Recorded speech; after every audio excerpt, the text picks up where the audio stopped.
Halo, apakah sudah terlihat? Sudah Sudah, Bu. terlihat. Oke, ya baik. Baik, kalau Sudah, gitu Bu. kita mulai perkuliahannya. Assalamualaikum warahmatullahi wabarakatuh. Waalaikumsalam warahmatullahi wabarakatuh. Untuk pertama ini, saya akan menyampaikan dulu tentang rencana pembelajaran semester di dalam mata kuliah rekayasa kebutuhan. Rekayasa kebutuhan sendiri ada 3 SKS. Di sini saya membagi menjadi beberapa pertemuan.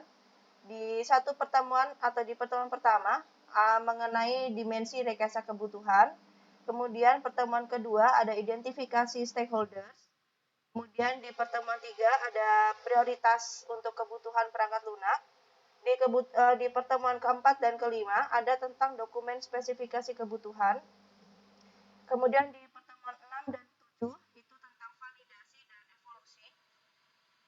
Kemudian di pertemuan ke-8 nanti ada UTS ya, ujian tengah semester. Kemudian di pertemuan 9 ada skenario tujuan kebutuhan. Di pertemuan 10 dan 11 ada alternatif pemodelan kebutuhan. Dan di pertemuan berikutnya 12 hingga 15 itu tentang penelitian topik yang terkait tentang kebutuhan perangkat lunak. Jadi ini lebih ke studi kasus. Kita mempelajari studi kasus yang sedang tren di dalam kebutuhan perangkat lunak. Kemudian di minggu ke-16 atau pertemuan ke-16 ada ujian akhir semester atau UAS. Di sini rencana pembelajaran satu semester ini ada masing-masing pembobotannya begitu ya. Nanti kalau misalnya pembobotan ini terdiri dari ada materi, ada diskusi, ada tugas, kemudian nanti ada ujian juga gitu ya. Baik, ini tentang rencana pembelajaran semester di mata kuliah rekayasa kebutuhan. Berikutnya yang mau saya sampaikan ke kalian adalah tentang kontrak kuliah. Baik, kontrak kuliah di dalam rekayasa kebutuhan ini ada beberapa hal begitu ya. Untuk kontrak kuliah rekayasa kebutuhan, apakah sudah terlihat di layar kalian? Sudah, Bu. Oke, baik. Saya mulai dari yang pertama, untuk kontrak kuliah. Yang pertama adalah maksimum jumlah pertemuan per semester adalah 16 pertemuan, ya. Tadi sesuai dengan rencana pembelajaran semester. Kemudian, jumlah minimum kehadiran adalah 70%. Baik, kemudian yang ketiga, kalau misalnya di antara kalian ada yang tiba-tiba ada keperluan mendesak, izin ataupun sakit begitu, diminta untuk memberikan informasi ke saya melalui WA group di kelas gitu ya. Yang keempat, mahasiswa kalau ke kampus itu diwajibkan untuk berpakaian rapi dan sopan. Berikutnya adalah tentang tujuan dari kontrak kuliah rekayasa kebutuhan. Yang pertama, mahasiswa mampu memahami dan membuat kebutuhan perangkat lunak serta kebutuhannya pengguna dari aplikasi atau perangkat lunak. Kemudian yang kedua, mahasiswa mampu membuat dokumen SKPL, gitu ya. Jadi kalau kita belajar rekayasa kebutuhan, itu ada namanya dokumen SKPL yang akan dibuat, yang menjadi pedoman kita ketika kita akan membuat aplikasi. Kemudian yang ketiga, tentang mahasiswa mampu menjelaskan studi kasus yang tadi ya ada di pertemuan ke-12 sampai ke-15 kita mempelajari studi kasus yang terkait di dalam kebutuhan perangkat lunak. Kemudian studi kasus yang sudah kalian pelajari, kalian pahami, kalian analisa, itu kalian presentasikan ke depan kelas. Kemudian di akhir semester kalian buat laporannya. Kemudian mengenai penilaian. Nah, penilaian selama satu semester untuk kehadiran itu dinilai 10%. Tadi minimal kehadiran 70% ya, atau 70% dari 16 pertemuan. Kemudian untuk tugas dan kuliah itu nilainya atau bobotnya 20%. Kemudian untuk ujian tengah semester atau UTS bobotnya 25%. Kemudian UAS, ujian akhir semester, bobotnya 40%. Untuk sikap, kemudian tadi pakaiannya menggunakan pakaian yang sopan, rapi, formal begitu. Dan komunikasi, kita diskusi antar sama mahasiswa atau mahasiswa ke dosen, begitu sebaliknya, nilainya adalah 5%. Kemudian, jika nanti ini semua sudah terpenuhi, maka bisa dinyatakan kalian bisa atau layak untuk lulus dari mata kuliah rekayasa kebutuhan perangkat lunak. Baik, ini mengenai kontrak kuliah. Yang tadi pertama tentang RPS dan kontrak kuliah. Nah, RPS ini menjadi pedoman kita, nanti pedoman saya dan kalian untuk setiap pertemuan itu belajar apa aja sih gitu ya. Setiap pertemuan itu mendiskusikan tentang apa. Nah, itu pedomannya atau panduannya di RPS tersebut. Begitu ya. Baik. Selanjutnya saya akan menyampaikan mengenai rekayasa kebutuhan perangkat lunak. Untuk materi rekayasa kebutuhan perangkat lunak, apakah sudah terlihat di layar kalian semua? Sudah, Bu, terlihat. Oke, baik. Rekayasa kebutuhan perangkat lunak ini biasanya kita butuhkan atau kita buat sebelum kita membuat sebuah sistem atau aplikasi, begitu ya. Maka rekayasa kebutuhan ini menjadi hal yang sangat penting untuk kita lakukan terlebih dahulu sebelum tadi sistem kita buat. Berikutnya, sebelum mempelajari atau membuat aplikasi, kita harus mengetahui dulu apa sih kebutuhan atau apa sih requirement itu. Itu adalah sesuatu yang diminta atau dibutuhkan oleh pengguna atau user, gitu ya. Kalau di dalam ilmu rekayasa perangkat lunak atau di dalam bidang IT informatika, pengguna itu harus ditanyakan dulu kebutuhannya apa untuk nanti dibuatkan aplikasi. Nah, definisi menurut IEEE, kebutuhan adalah kondisi atau kemampuan yang diperlukan pemakai untuk menyelesaikan persoalan untuk mencapai sebuah tujuan. Ini yang tadi saya maksud bahwa rekayasa kebutuhan atau kebutuhan perangkat lunak harus dibuat di awal sebelum sistem dibuat, begitu ya. Jadi harus disesuaikan dengan kebutuhannya pemakai. Definisi yang kedua dari IEEE adalah kondisi atau kemampuan yang harus dimiliki oleh sistem atau komponen dari sistem untuk memenuhi kontrak, standar, spesifikasi, dan dokumen formal lainnya.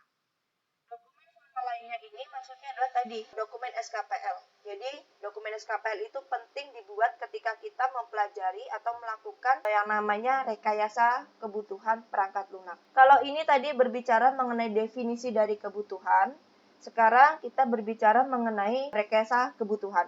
Rekayasa itu apa sih? Rekayasa itu artinya kita melakukan sesuatu yang baru dari aplikasi yang sudah ada, gitu ya. Jadi kalau misalnya aplikasi X itu dipakai oleh pengguna A, kemudian pengguna A itu ingin mendapatkan fitur yang baru sesuai kebutuhannya dia, maka kita bisa melakukan rekayasa, gitu ya. Nah, begitu pula dengan rekayasa kebutuhan.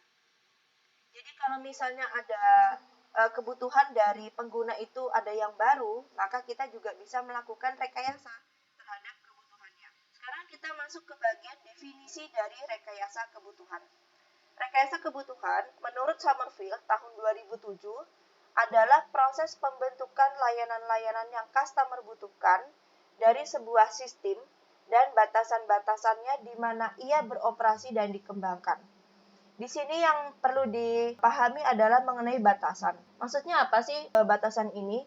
Kalau misalnya saya ingin dibuatkan gitu ya, sebuah sistem informasi akademik untuk kampus X begitu ya, atau untuk jurusan X begitu, maka batasannya hanyalah saya membuatkan sistem informasi akademik untuk kampus X itu saja. Jadi masyarakat luas yang di luar jurusan atau di luar kampus X tersebut itu tidak bisa mengakses sistem informasi akademik tersebut. Jadi itu yang dimaksud dengan butuh kebatasan atau batasan-batasan, salah satunya itu. Batasan berikutnya apa?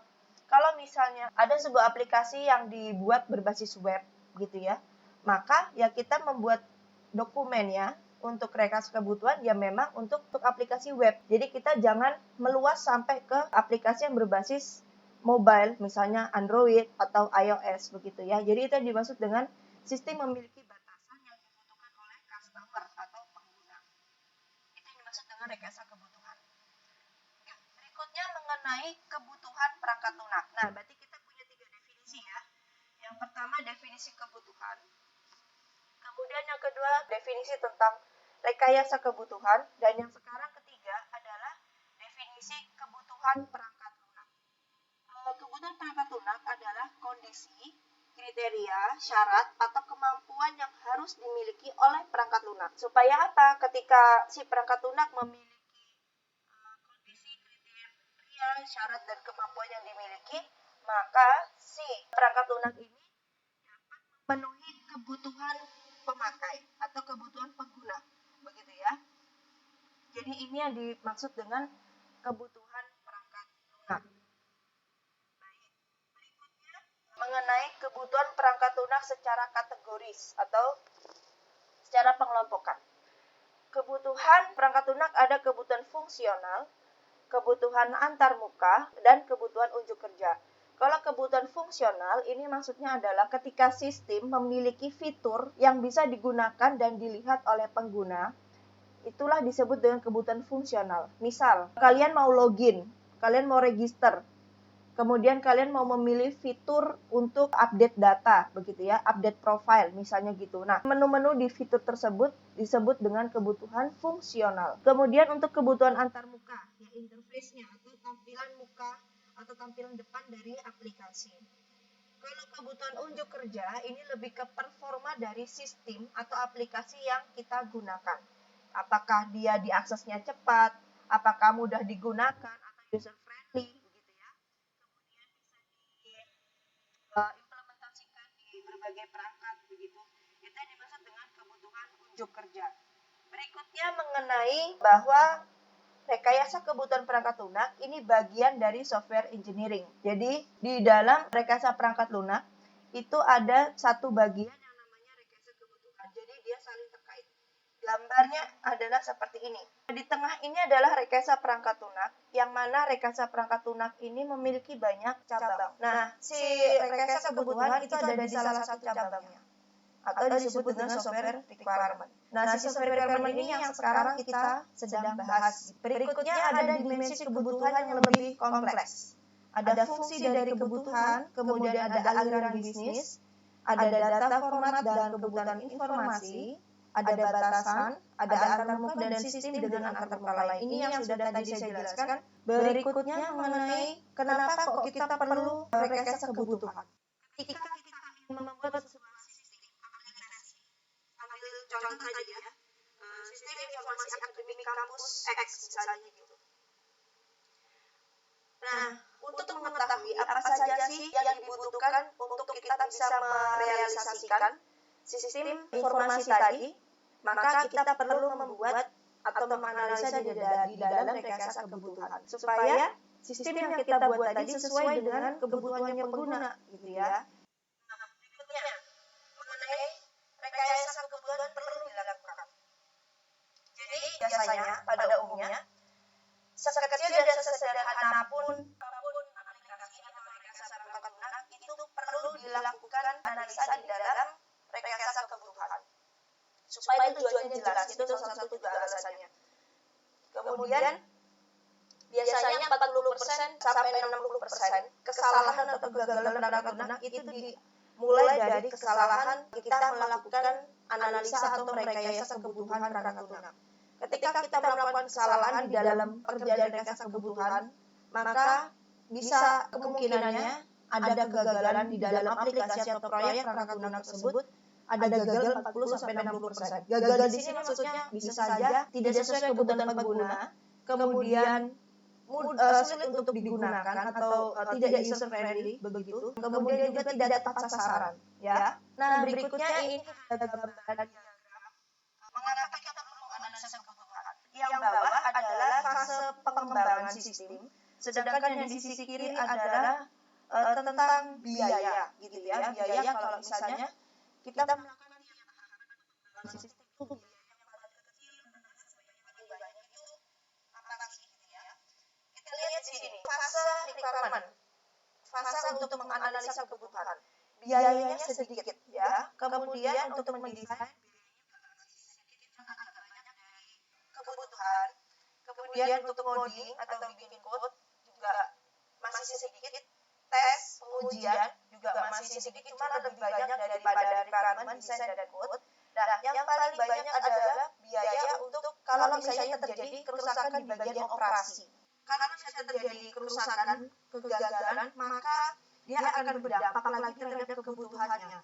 kemudian berdampak lagi terhadap desain, code-nya, tesnya diulang lagi. Makanya di bagian operation itu kalau bisa terjadi kerusakan, dia yang memerlukan biaya paling banyak.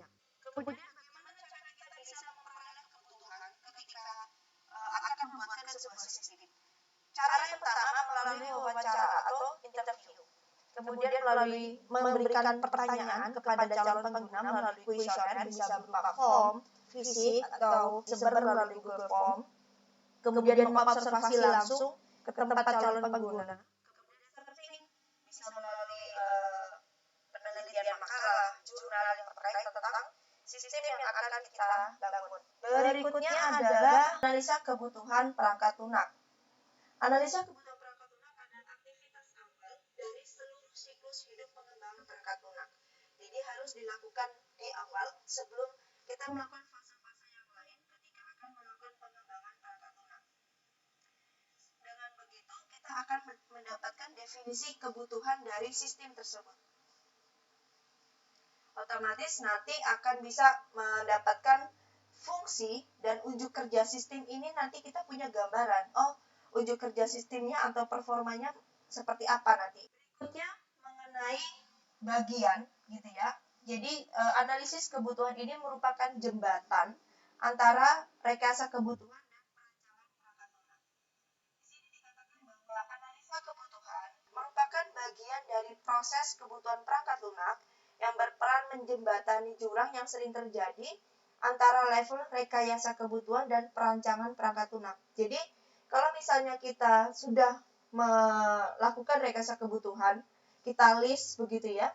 Kita list apa saja kebutuhan sistem, apa saja kebutuhan pengguna terhadap sistemnya yang akan digunakan.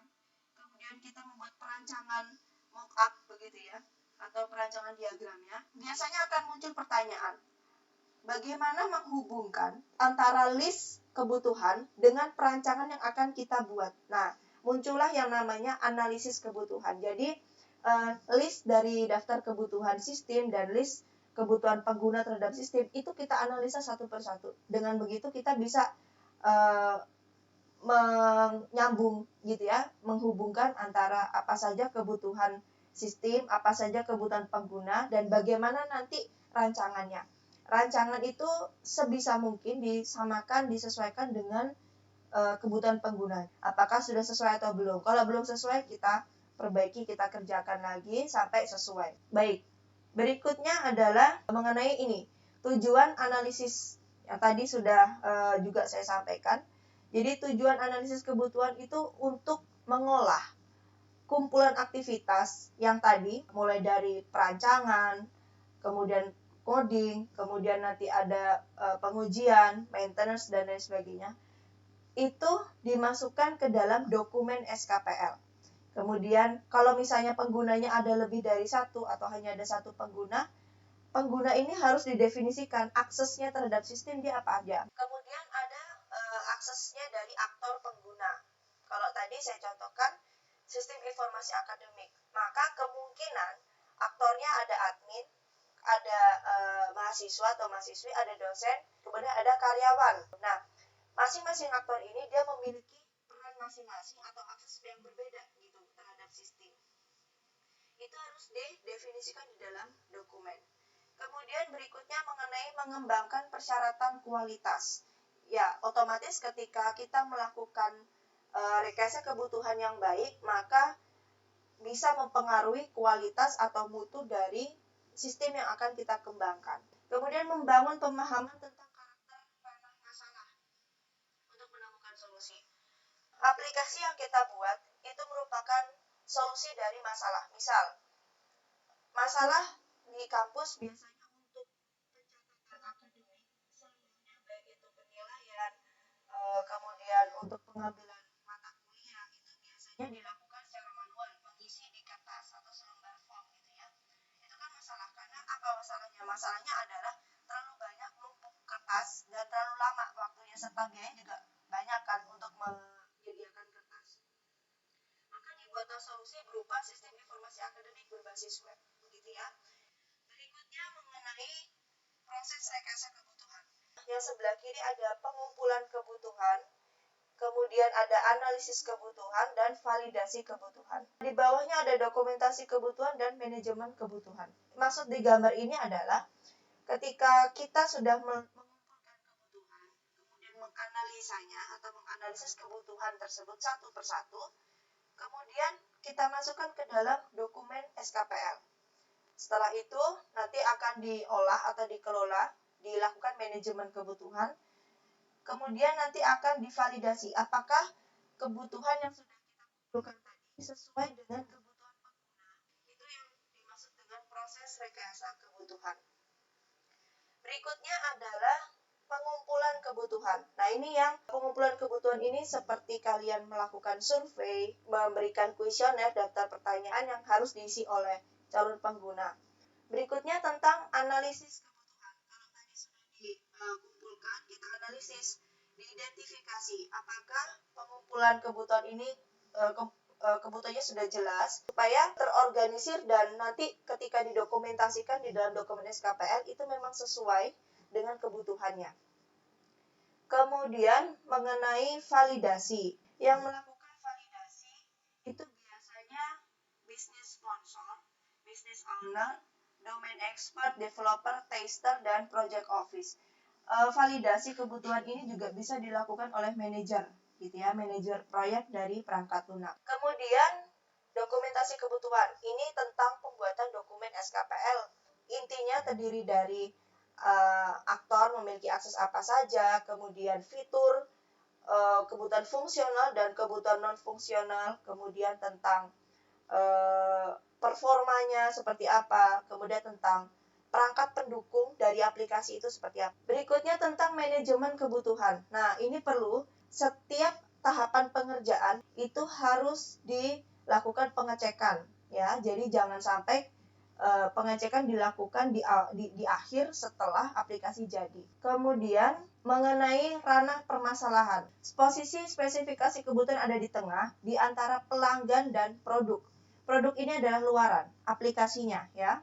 Jadi pelanggan biasanya mereka akan ditanya tujuannya dibuat aplikasi ini untuk apa sih? Kemudian bagaimana nanti solusinya, bagaimana aplikasinya jadi. Kemudian produk, aplikasinya. Produknya ini konsepnya kayak gimana atau seperti apa?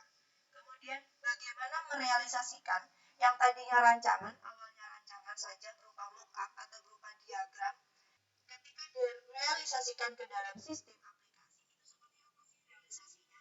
Nah, maka menggambarkan semua pertanyaan itu jawabannya ada di dalam dokumen SKPL, yaitu spesifikasi kebutuhan. Berikutnya ada tentang membangun kebutuhan yang smart. Pada dasarnya di sini ada kata-kata dimaksudkan untuk mengarahkan kita agar dapat menetapkan tujuan yang sesuai kebutuhan. Tujuan yang baik. Tujuan yang baik itu seperti apa? Harus spesifik, jadi jelas. Kemudian terukur. Kemudian tiap bagian pekerjaan itu biasanya dikerjakan berapa lama. Kemudian dapat dicapai tidak nanti dengan batasan waktu yang sudah digunakan. Kemudian harus bisa direalisasikan dan harus user friendly dan usable. Jadi kemudian memiliki dimensi waktu. Ketika aplikasi sudah jadi, kita harus juga menghitung waktu kapan dilakukan maintenance lagi. Kemudian nanti misalnya ada kerusakan di bagian fitur tertentu, nah itu juga perlu kita estimasi kapan waktu untuk melakukan maintenance. Itu tadi materi yang saya sampaikan terkait tentang rekayasa kebutuhan di dalam perangkat lunak. Baik, dari sini silakan apakah ada yang ingin ditanyakan? Silakan. Saya Bu hendak bertanya. Oh iya, baik, silakan. Saya Rifa April Dewi dengan NPM 06 2020 1.07296. Jadi pertanyaan saya adalah bagaimana jika membangun sebuah sistem atau aplikasi tanpa melakukan analisa kebutuhan? Baik, saya jawab terlebih dahulu. Kalau misalnya sistem yang akan kita bangun itu langsung dibuat aplikasinya, jadi setelah kita tahu ada seorang user gitu ya, calon pengguna minta dibuatkan sistem informasi akademik untuk kampus misalnya begitu, terus langsung kita buatkan sistem informasi akademik berbasis web gitu, tanpa melakukan analisis, yang akan terjadi adalah satu, bisa saja fiturnya tidak sesuai kebutuhan dari pengguna. Kemudian yang kedua, bisa terjadi kecacatan program, kecacatan aplikasi, misalnya ada aplikasi yang rusak atau aplikasi yang tidak jalan fiturnya tanpa kita lakukan rekayasa kebutuhan terlebih dahulu begitu. Karena di dalam rekayasa kebutuhan ada analisis ya. Langsung kita berikan kepada calon pengguna, bisa saja ini aplikasi yang useless atau tidak bisa digunakan. Kemudian bisa juga terjadi molornya waktu. Kalau misalnya kita melakukan rekayasa kebutuhan, kita kan bisa mengestimasi ya. Nah, kalau kita tidak melakukan itu semua di dalam rekayasa kebutuhan, bisa saja ini pembuatan sistemnya ini molor. Sedangkan calon pengguna itu perlu segera menggunakan aplikasi. Itu dampak negatif dari ketika kita langsung membuat aplikasi tanpa melakukan aktivitas rekayasa kebutuhan. Ya, Rifa, apakah sudah jelas? Baik Bu, sudah jelas. Terima kasih. Oke, sama-sama. Berikutnya, apakah ada yang mau ditanyakan lagi atau yang belum jelas? Saya Bu izin bertanya. Ya, silakan. Saya Yusuf Bu, Yusuf Sabri NPM 062020 Ya. 107373. Saat saya melakukan interview ke calon pengguna atau user, pertanyaan apa yang harus diajukan agar kebutuhan sistem dapat terpenuhi nantinya? Jadi ini lebih ke wawancara ke calon pengguna gitu ya. Saya ambil contoh yang tadi ya, biar gampang. Kalau misalnya kita datang ke calon pengguna yang akan dibuatkan sistem informasi akademik untuk kampus begitu, maka pertanyaan yang paling mendasar kita tanya pertama kali adalah satu, masalah apa yang terjadi atau yang dialami selama ini dalam melakukan aktivitas akademik. Kemudian ingin dibuat sistemnya ini ada fitur apa saja. Kemudian penggunanya nanti siapa saja. Ya. Kemudian si pengguna ini nanti dia memiliki akses apa saja. Itu yang harus kita tanyakan. Kemudian perangkat yang dimiliki oleh user itu apa? Karena nanti harus kita sesuaikan. Jadi aplikasi yang kita buat ini harus kita sesuaikan perangkatnya dengan perangkatnya pengguna. Kemudian yang bisa juga kita tanyakan adalah sistem ini nanti harus bisa mengolah data apa saja, gitu ya. Data apa saja yang bisa dimasukkan atau yang boleh atau yang harus dimasukkan ke dalam sistem. Otomatis ketika data-data yang dimasukkan ya kita harus juga mengumpulkan data-data. Kalau tadi sistem informasi akademik kampus berarti kita harus mengumpulkan data mahasiswa, data dosen, data pegawai gitu ya, data kuliah lah intinya begitu. Itu secara umum pertanyaan-pertanyaan seperti itu yang diberikan atau ditanyakan kepada calon pengguna dari aplikasinya nanti. Begitu Yusuf, apakah sudah cukup jelas? Ya, sudah jelas Bu. Terima kasih. Saya kira sudah jelas ya materi yang saya berikan tadi tentang rekayasa kebutuhan perangkat lunak. Jadi intinya rekayasa kebutuhan perangkat lunak harus kita lakukan di awal sebelum kita membuat sebuah sistem atau perangkat lunak itu sendiri dengan segala macam tahap demi tahap di dalam rekayasa kebutuhan perangkat lunak. Baik, saya stop share terlebih dahulu. Kalau begitu tidak ada pertanyaan lagi, materi juga sudah saya sampaikan. Tadi di awal juga sudah saya sampaikan mengenai rencana pembelajaran 1 semester dan kontrak kuliah. Baik, terima kasih semuanya. Assalamualaikum warahmatullahi wabarakatuh. Waalaikumsalam warahmatullahi wabarakatuh. Waalaikumsalam.